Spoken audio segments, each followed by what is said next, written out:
Hello and welcome guys. So आजकल computer science में सबसे हॉट टॉपिक है, सबसे पॉपुलर चीज़ है आर्टिफिशियल इंटेलिजेंस। सो क्या है ये आर्टिफिशियल इंटेलिजेंस और एक्चुअल में हम इसका यूज़ कर रहे हैं या नहीं कर रहे हैं, या अभी तक जो बड़ी बड़ी कंपनियां बोल रही है कि आर्टिफिशियल इंटेलिजेंस बॉट बनाया है, रोबोट बनाया है, तो वो एक्चुअल में वर्क कर रही है या नहीं, वो सारी चीज़ें एक जनरल इंट्रोडक्शन यही वीडियो में देखी गई।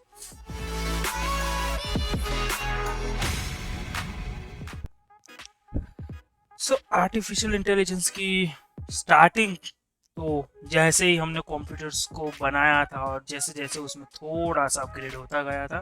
तब से ही बातें होने लगी थी कि रिसर्चर्स ने सोचा था कि जैसे एक ह्यूमन बिहेव करता है, अपनी इंटेलिजेंस जो नेचुरल इंटेलिजेंस ह्यूमंस को मिली है उसका यूज़ करके वो कुछ डिसीजंस लेता है, या फिर फेस रिकॉग्नाइज करना, लैंग्वेज अंडरस्टैंड करना, कम्युनिकेट करना। तो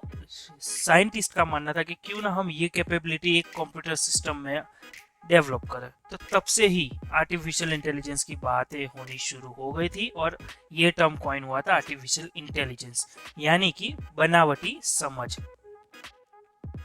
पर तब हमारे पास इतने पावरफुल कंप्यूटर्स नहीं थे, ना ही इतना एडवांसमेंट था कोई भी फील्ड में। फिर जैसे धीरे धीरे हमने इवॉल्व करना स्टार्ट किया कंप्यूटर्स को, कंप्यूटर प्रोग्रामिंग्स और कंप्यूटर के नेटवर्क्स को और कंप्यूटर साइंस फील्ड को इन शॉर्ट, तो फिर हमने धीरे धीरे डेवलप किया कि हम कंप्यूटर प्रोग्रामिंग में क्यों ना मैथमेटिक्स इंक्लूड करें। क्योंकि हम मैथमेटिक्स में क्या करते हैं, प्रोबेबिलिटी फाइंड करी, रिग्रेशन लाइन ड्रॉ कर ली, एक स्ट्रेट लाइन ड्रॉ कर ली, इन शॉर्ट एक प्लेन के ऊपर हम प्रेडिक्शंस करते हैं प्रोबेबिलिटी के, भाई कल वेदर कैसा होगा, रेनी सीजन के अंदर कल कितनी बारिश गिरने की प्रोबेबिलिटी है, एक्सेट्रा एक्सेट्रा। तो ये सारी चीज़ें क्यों ना हम एक प्रोग्राम में डेवलप करें, तो जिससे वो प्रोग्राम पास्ट डेटा के ऊपर लर्न करे कि भाई क्या पॉसिबिलिटी हो सकती है और क्या प्रोबेबिलिटी हो सकती है, और उसके डिपेंडिंग हमको आउटपुट दे। तो फिर ये चीज़ के ऊपर रिसर्च होने से एक नया टर्म कॉइन हुआ जिसको कहा गया मशीन लर्निंग, कि जहाँ पे हम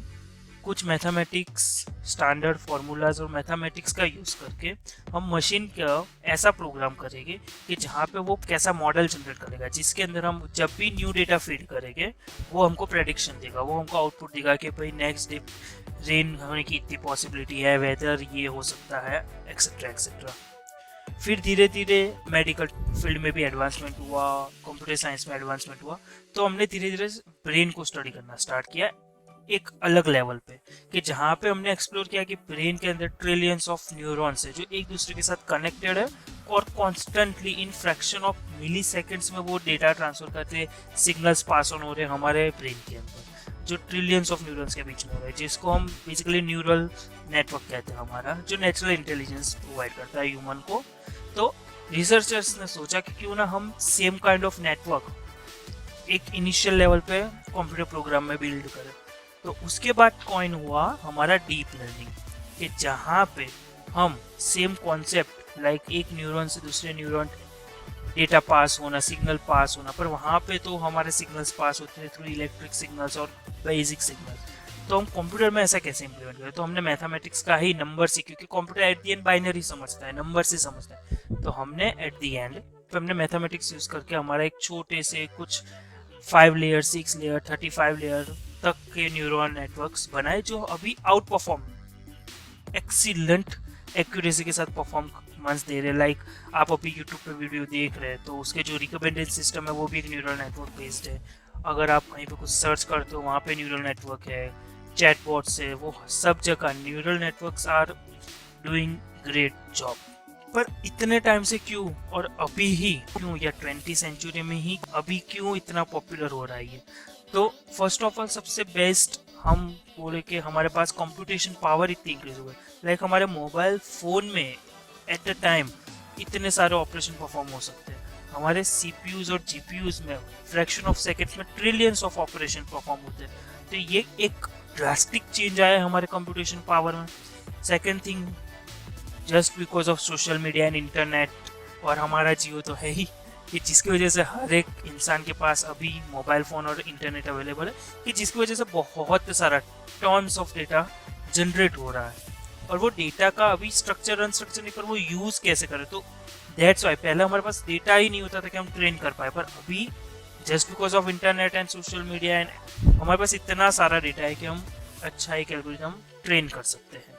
जैसे जैसे एडवांसमेंट होता है कि हमने अच्छे एक्यूरेट रिजल्ट्स मिले मॉडल की तरफ से, हमने एक ऐसे मॉडल्स बनाए जो एक्यूरेट रिजल्ट दे। बिजनेस लीडर्स को भी इसमें अपॉर्चुनिटी दिखाई दी कि हम क्यों ना मशीन लर्निंग डीप लर्निंग का हमारे बिजनेस एनालिटिक्स में या बिजनेस के अंदर यूज करें। या कुछ बहुत सारे स्टार्टअप्स है जिन्होंने डीप लर्निंग और मशीन लर्निंग बेस्ड स्टार्टअप्स किए हैं। और सारे एल्गोरिदम कॉन्स्टेंटली लर्निंग एनवायरनमेंट में होते बहुत सारे, कि जो कॉन्स्टेंटली यूजर के बिहेवियर से वो लर्न करते कि अब यूजर को क्या पसंद आएगा। लाइक आप सॉन्ग सुनते हो तो वो आपके सॉन्ग सुनने के पैटर्न के ऊपर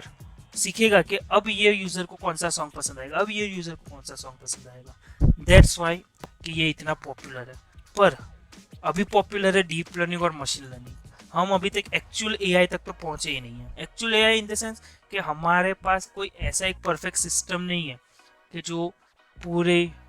नेचुरल इंटेलिजेंस जो हमारे पास है उसको मिमिक कर पाए। हमने मशीन लर्निंग कुछ मैथमेटिक्स यूज कर लिया, हमने डीप लर्निंग कुछ न्यूरल नेटवर्क्स बना दी जो स्पेसिफिक टास्क को परफॉर्म करने में बहुत ही अच्छे रिजल्ट दे रहे, पर अभी तक कहीं पे भी एक आर्टिफिशियल इंटेलिजेंस जैसी चीज बिल्ड नहीं हुई है कि जो एक पूरे ह्यूमन इंटेलिजेंस को मिमिक कर पाए, या हम उसके 2% पे भी अभी तक नहीं पहुंचे हैं। So that's all from my side, thank you so much.